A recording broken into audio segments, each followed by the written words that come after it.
ఆంధ్రప్రదేశ్ ప్రభుత్వం వరిపై విధిస్తున్న మార్కెట్ రుసుమును 1% నుంచి 2%కి పెంచిందని, దాన్ని 1%కి తగ్గించేలా ప్రభుత్వం దృష్టికి తీసుకెళ్లాలని ఆంధ్రప్రదేశ్ రైస్ మిల్లర్ల అసోసియేషన్ ప్రతినిధులు ఎంపీ వేమిరెడ్డి ప్రభాకర్ రెడ్డికి విజ్ఞప్తి చేశారు.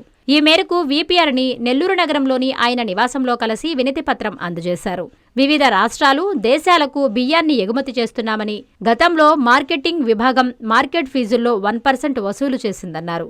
కానీ ఆంధ్రప్రదేశ్ ప్రభుత్వం జీవో నంబర్ 27 కింద మార్కెట్ యార్డులకు కనెక్టివిటీని మెరుగుపరచడానికి ఏఎంసీల నోటిఫైడ్ ప్రాంతంలో ఇతర మౌలిక సదుపాయాలను అందించే ఉద్దేశంతో వరిపై మార్కెట్ ఫీజును 1% నుంచి 2%కి పెంచిందన్నారు.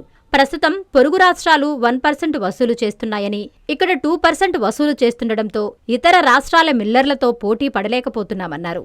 దాంతో మిల్లర్లు ఇతర రాష్ట్రాల నుంచి వరిని కొనుగోలు చేస్తున్నారన్నారు. వీటన్నింటి దృష్ట్యా రుసుమును 2% నుంచి 1%కి తగ్గించేలా రాష్ట్ర ప్రభుత్వం దృష్టికి తీసుకెళ్లాలని వారు విజ్ఞప్తి చేశారు.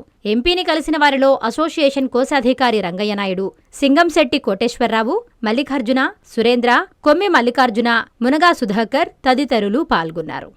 నారాయణ మాతృసేవా పథకం అమ్మతనానికి కమ్మనైన పథకం. సుమారు 1500 విలువగల నారాయణ బీబీ హెల్త్ కిట్ ఉచితం. అవుట్ పేషెంట్స్ కు ప్రతి నెల డాక్టర్ ఫీజు ఉచితం. అల్ట్రాసౌండ్ స్కానింగ్ ఉచితం. గర్భిణీ స్త్రీలు కాన్పు కోసం కానీ ఇతర అవసరమై హాస్పిటల్లో చేరినప్పుడు బెడ్ ఛార్జీలు ఉచితం. ప్రాథమిక వైద్య పరీక్షలు ఉచితం. మందులు ఉచితం. బ్లడ్ బ్యాంక్ నందు అవసరమైన వారికి రక్తం ఉచితం.